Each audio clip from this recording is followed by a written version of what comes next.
be the second largest only to California, and with, I think, over 1,200 registrants. These are people all across the state of Michigan who are active in their local communities, building affordable housing, building communities, helping people with workforce and asset building activities, and really doing some incredible work.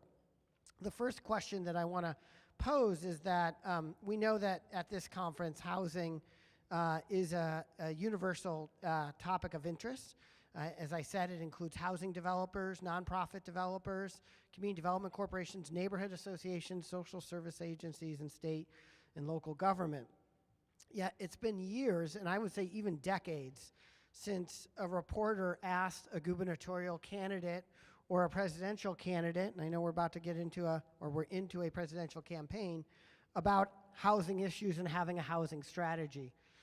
What does, I actually was the first public policy chair of the Community Economic Development Association Michigan Board, and I think we were discussing that we organized our first lobby day. It must have been about 15 years ago. How do we get this conversation to be taken seriously? You know, this was a national topic of interest 20 years ago, and it's faded from the national and state agendas. What would you tell the people here to get their issues back up what can they be doing to get this topic in the forefront of legislators and elected officials? Well, thank you. Thank you for the opportunity, and thank you all for being here and for the work that you're doing in all parts of the state.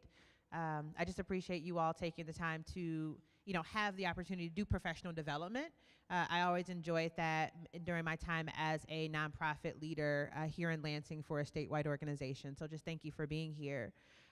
In terms of the question, I think the most effective way that I have heard folks really uplift issues such as housing is to make it real, to make it plain to policymakers. You know, over the course of the last few years, I have been learning how to be an effective advocate, and then now sitting on this side, how to be an effective legislator. And I have found that storytelling is probably one of the most powerful tools to use with a legislator. So when you are able to articulate, not with charts and graphs and like a lot of fancy data, which I am a data wonk, I love data, I love numbers. But when someone can make a story real, when you can talk about how housing insecurity is affecting real individuals in a legislator's actual district, I feel as though that is extremely impactful and very effective.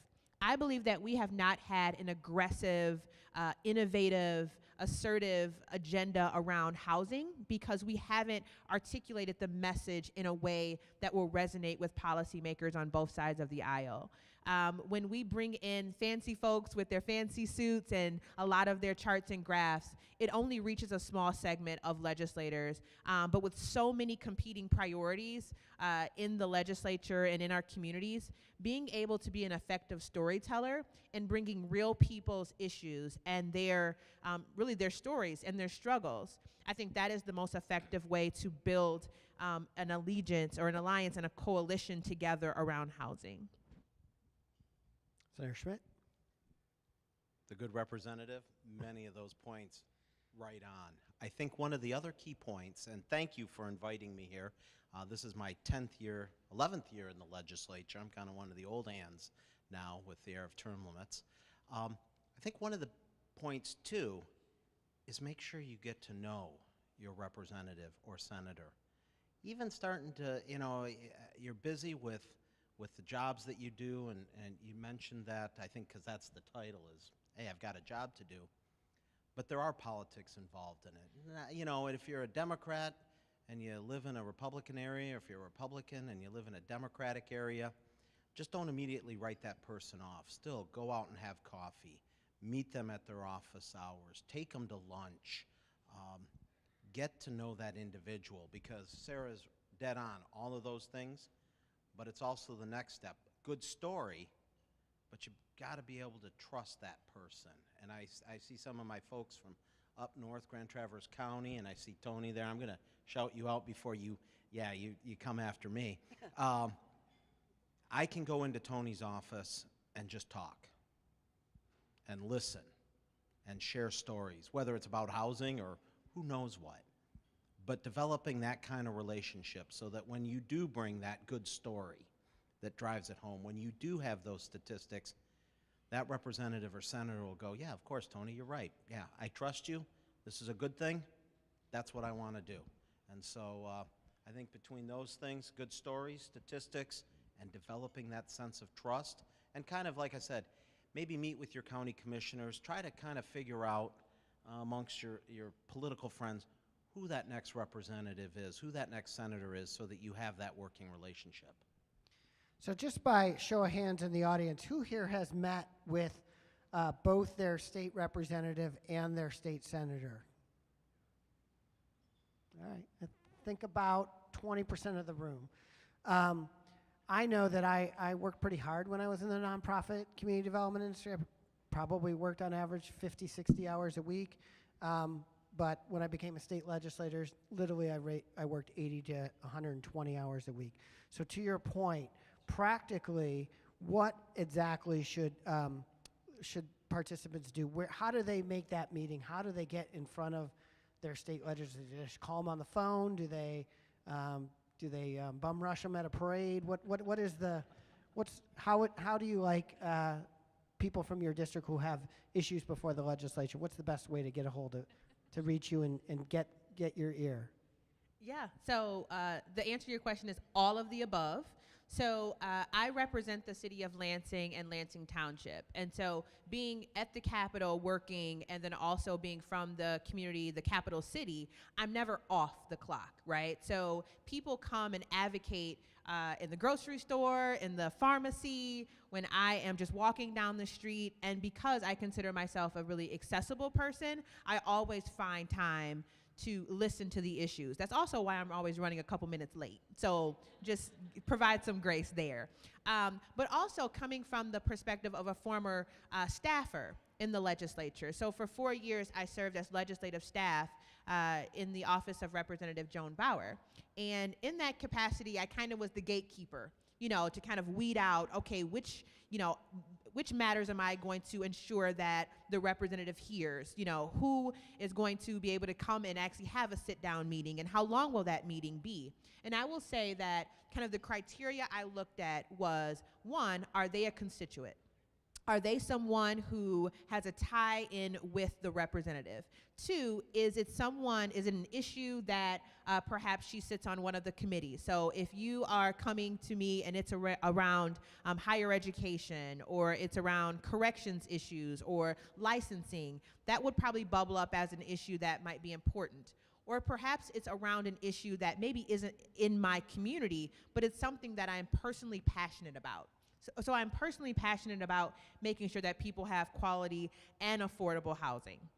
I'm really passionate about equity and inclusion, to making sure when we are, passing laws and we are discussing legislation, that all people are included at the table, right? From all backgrounds, all walks of life, all parts of, different expertise. So all of those pieces matter to me. And so that's really the lens that kind of helps things bubble up, to ensure that with a limited amount of time, I'm able to hear from as many voices as possible. And hopefully those voices will inform how I govern as a state representative. Again, excellent answers. That's good staffing right there, and why you're a good representative. One of the other keys, though, again, as a senator, I represent, as a representative, the 104th District was Grand Traverse and Kalkaska counties. And growing up in Traverse City, I got to know a lot of the folks. I grew up with them, served on the county board, as Steve mentioned. So when I became a senator, and I can't forget the Eastern UP, the Mackinac, Chippewa, and Luce counties, I go across the bridge too. The key there is everything goes through Michaela Lear. She grew up in Traverse City, but she's my Director of Constituent Relations and Chief Scheduler, and she who shall be obeyed. I have, as a senator, I went from kind of running my own show to answering to her and her alone time-wise, because 8 counties, I'm driving 2, 3, 4 hours to any one of my meetings. So one, get to know staff also. Get to know that scheduler, stop by, whatever.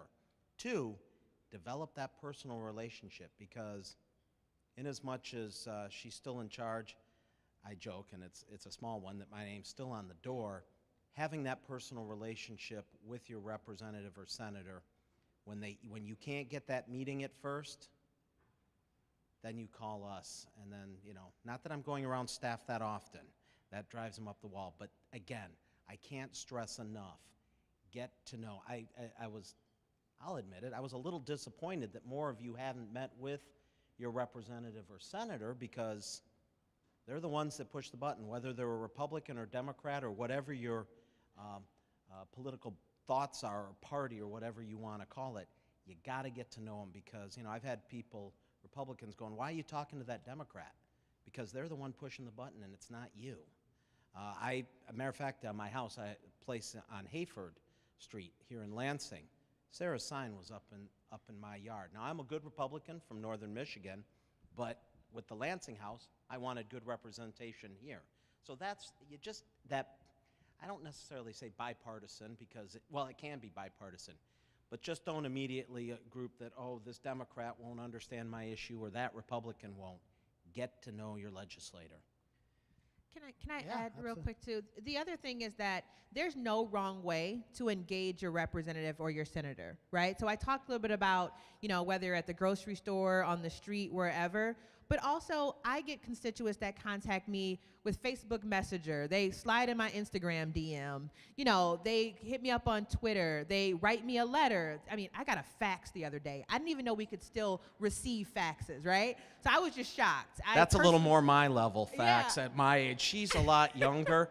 Hitting me on Twitter or something like that, probably not a good idea. I probably won't even see it. So. Right. But see, I think that there should be an understanding that everyone doesn't wake up every day thinking about policy and politics. And so if someone says, I have a question about an issue, or I have an idea, and the one way that they know to contact folks or to communicate is through Facebook, they can absolutely do that. And then I'll funnel it to the office so that we can have more of a structured approach. But there is no wrong way to engage with your legislators. And so I try to make it so that it's as less intimidating as possible, because at the end of the day, as a representative, this is my job. And everyone that I represent is my boss. And so I would never tell my boss that they can't contact me in a certain way. So however I can be accessible, that's the best way to contact me. And I'm just going to build off one of the things that you said about storytelling, which is that it was always better to get to know an interest group or a community group in my district before they had an issue in front of the legislature or with the executive branch agency. And to your point, Rep. Anthony, that they have storytelling. You all have great stories to tell. You have clients. You have physical development you can show people. You have places where people come to get financial literacy training.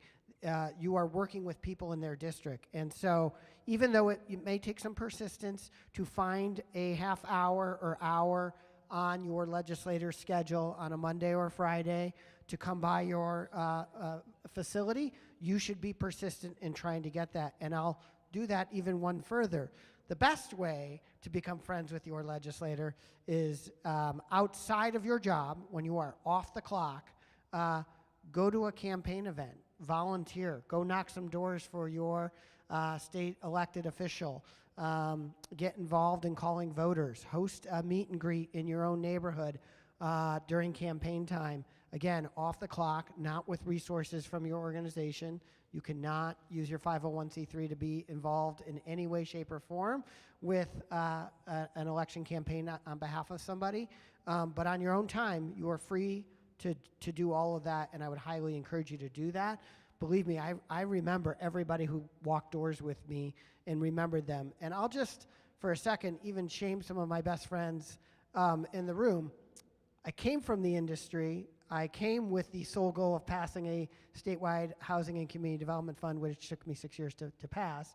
But I had to sit down with all my community development corporations after my first year and say, why aren't you asking me for things?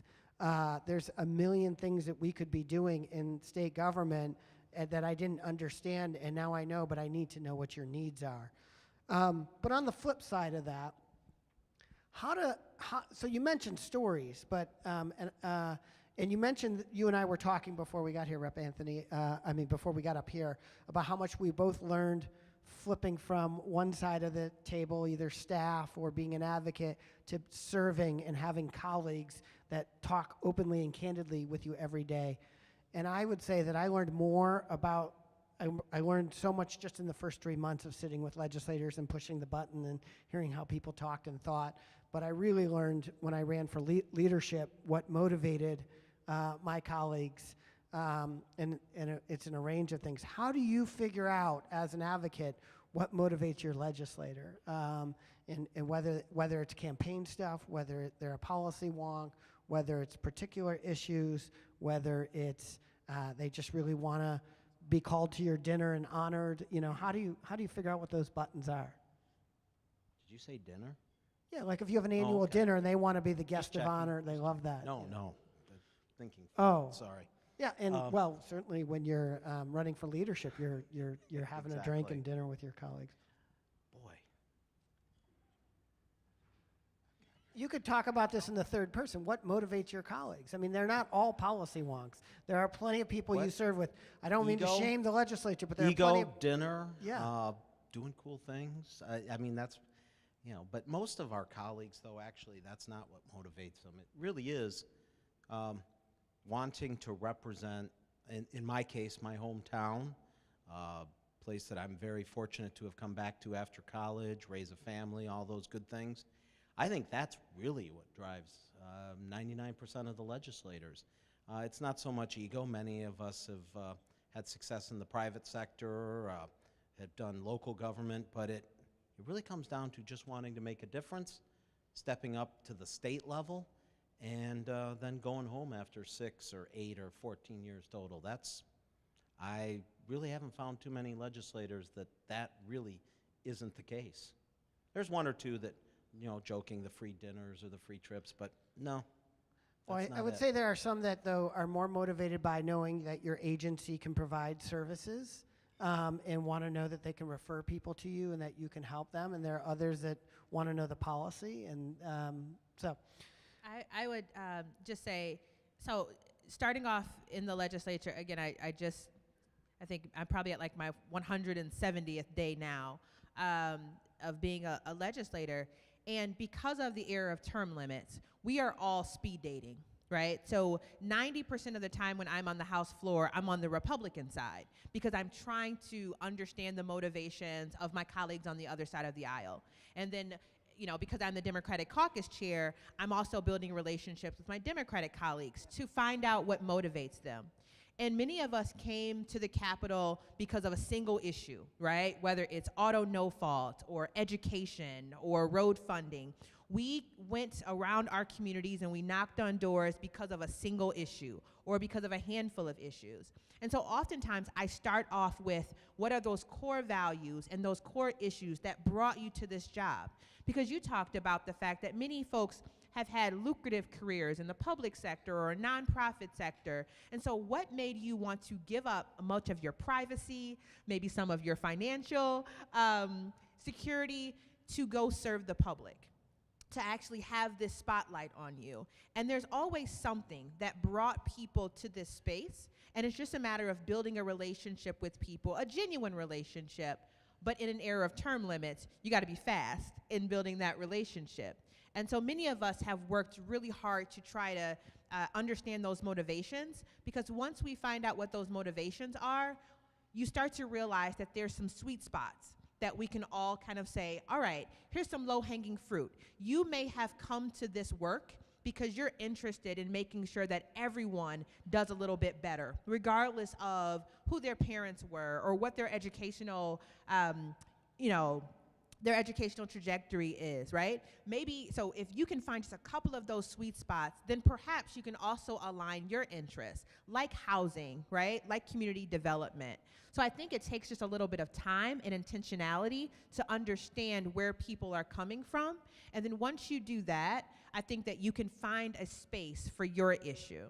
So if your issue now is caught and stuck in you have a bill that you support, or there's a bill that you oppose, and if it's a bill that you support, it's stuck, it's not moving, or there's something opposing and it's coming through a committee, and that committee chair is from another party, from the rep that represents you, or for a different part of the state, what advice do you have? You both serve on committees.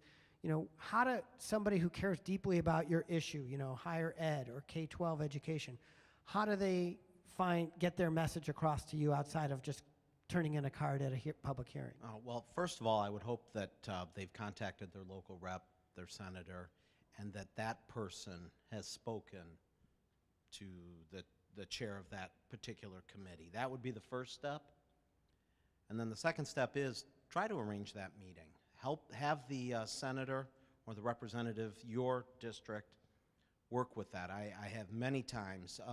Sometimes initially it might just seem, and I think the term we used was courtesy hearing. Would that be Mr. Floor Leader? Somebody's from out of town. They're not from northern Michigan or the UP, and the senator or rep will come to me and go, "Hey, I've got a constituent. Can you at least give them a hearing?" Sure. That's the relationship that we have to develop as legislators. But once you've got your foot in the door, that's your time to shine.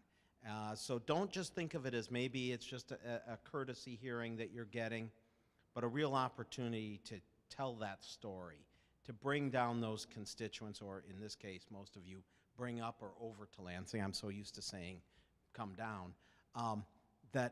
That's what makes the difference. So again, it goes back to getting to know your senator and representative, because I have a lot of people that want to testify before K-12 and transportation, but if I know that person and they can be, and by the way, I'm one of the last Republicans to have served in the minority under a Democratic governor, so I'm used to this. That's the kind of thing. So if Sarah came to me and said, "Hey, Wayne, I've got someone K-12, we know each other," of course, I'll let her constituents speak. What if your senator called the chairman a coward? No, I'm just joking. Well, that's a different story, but it really is. It's the good representative said it. It's all relationship, and I like that analogy to speed dating, because you have 6 years to develop trust with people that you may or may not have a lot in common with, other than we're all Michiganders and we all want better for the state. So we're coming down to the last few minutes. So I want to ask you, Rep. Anthony, you served in as staff, then you served in a, the Michigan, is that it's nonprofit, or is it part of the state? Nonprofit advocacy, and then you decided to run for office. And I found that in my time, you talk about housing and community development issues and asset building, and people from both sides of the aisle nod their head. They like the issue, as I'm sure they did college access. But then when the rubber meets the road, those champions who you usually only get on policy issues, one or two big asks a session if you're good. And if you're not good and you're not making yourself relevant as a legislator, you probably don't get any asks, you don't move any bills. So getting advocates to run for office, I always thought was really important. It's a great way to help move, and that's not what you're going to do every day, but you can make an impact that way. What would you say to the attendees about running for office? What had you make the decision that you were going to move from an advocate into an elected role? So I will say that I am perpetually uncomfortable, and I suffer from imposter syndrome, which means I never feel like I'm qualified, right? So even when you were reading my resume and you were talking about these degrees I have and all this experience, the voice in my head was saying, like, they're gonna find out that I didn't do any of that. And then the other voice in my head said, no, you actually did some of that. And then like this other voice said, you probably look crazy because there's all these voices that are going on in your head and you probably should be paying attention, right? So many of us never see ourselves in any type of leadership positions. But those are the exact folks who need to be in leadership positions, right? There's so much power in the voices of just everyday people that have a story to tell, right? And if you're like me and you're just always a little bit uncomfortable with talking about yourself and bragging about what you do, the one thing that I get really passionate about and that actually made me want to run for office is being able to elevate the stories of people who don't have voices, right? Who don't have a lot of money to get lobby firms to advocate for them at the Capitol, right? Who will never step foot in that Capitol and will never come to my office, right? Unless there is someone like the people in this room that say, I actually can do that. I can be the voice for people who don't have the voices, right? And so I think that for many of us who never see ourselves in positions of leadership or positions of power, we have to get the courage in order to do that, because the issues that we're tackling and the issues that you're working on a day-to-day basis require the courage from people like you to not only advocate, but also be at the table. That's what propelled me to run for office. And you don't have to have it all figured out. You don't have to be wealthy. I'm not wealthy. You don't have to be from a political family. I'm not from a political family. I don't come from money. I'm kind of a non-traditional person to be in this seat. But every time I'm in the negotiation table, like on appropriations, anytime I'm at a seat where no one looks like me or no one comes from a community like mine, that's when I have to actually get the courage to say, I was elected for a reason. And all of that insecurity and that imposter syndrome has to take the back seat, because the people that need affordable and quality housing, the people who need that voice at the table are requiring me. They need me to actually elevate my voice. And so you don't have to have it all figured out. There's many of us that will serve as allies and thought partners and mentors who can lead you along the way. Whether it's at the local level or the state level, running for office is probably the most scary, but also one of the most rewarding things you can do, because it really is public service. You're giving of your time and of your talent, but it's a worthy cause, because the people that we're fighting for need us to fight for them. So that's what I would say. Senator. Wherever that sister is, yes. So, Senator Schmidt, I know you're a proud graduate of the Michigan Political Leadership Program at Michigan State University, which after your you for being a time, co-director. I'm the Democratic co-director. But what role, if any, did that play in your own motivations, and what inspired you to run for office to make the world better? I had served as a county commissioner for 10 years. I think I was the youngest elected county board chair, still am. But what really did it, part of it was MPLP, getting involved, a great program. I had a lot of friends. I didn't come from a family with money or great political connections, but, my family wasn't involved in politics, I should say, but I hung around with the political types, county commissioners, city commissioners, things like that. So it kind of got into my blood. I had been working campaigns since my senior year in high school. But I did MPLP, which really gave me more exposure to downstate, and many of my colleagues that are now serving are MPLP grads.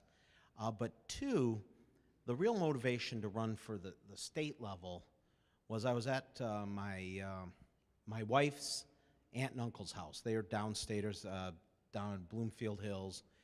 Uncle Dick has since passed away. It's my wife's late uncle. But we got down there. It was about 2006, 2007, and he said, we had two little kids at the time, 2- and 3-year-old, and he goes, Wayne, when are you leaving?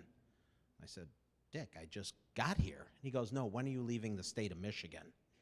And I said to him, and at that moment it just paused, and I said, Dick, Kathleen and I are not leaving. This is where our boys were born, here in Traverse City. This is where I grew up. I've got relatives downstate. I've got friends who are trying to move back. I'm not leaving. And at that point, I decided, I knew that because of term limits, you have a little bit of idea of when things open up. But I said at that moment, you know what, I am going to run for state rep. It had been kicking around, but what I want, and Sarah's right, I want those same opportunities for all Michiganders to be able to raise their family, live here in Michigan, bring back our young people, and we need to do that. There's an economic part of me. I'm a hotelier and a clothier by trade. We need a new workforce. We need a younger workforce. Not saying any of you are old. We're all politicians. We're not going to say anybody here is old. But we need that next generation of people coming in, whether they're born here in Michigan, from other states, other parts of the world.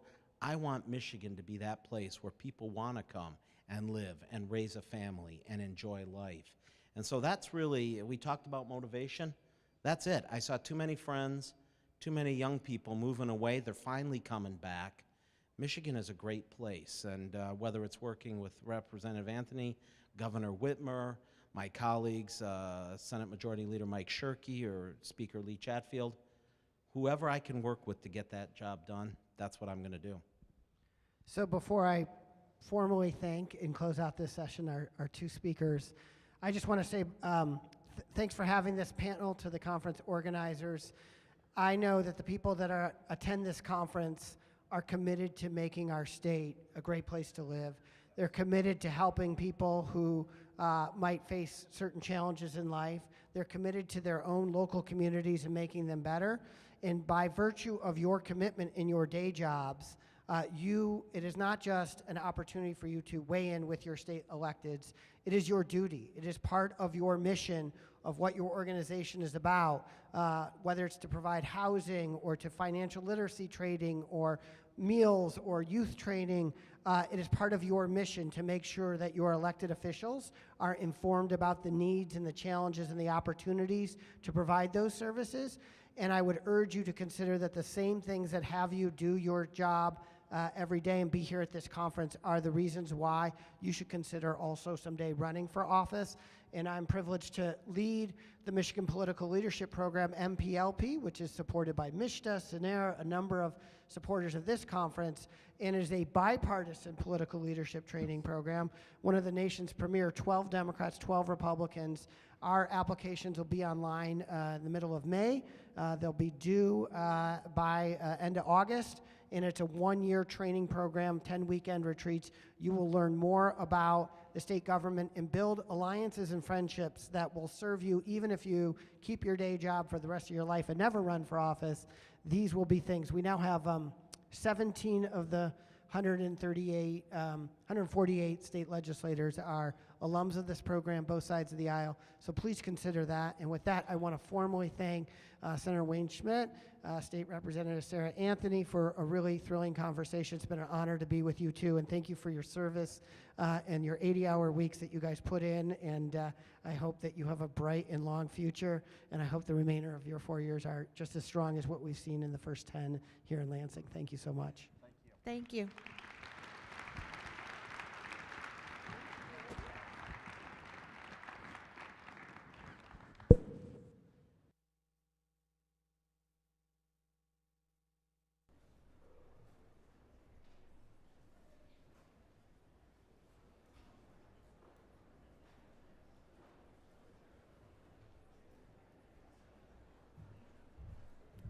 Thank you, guys, and our session starts at 1 o'clock.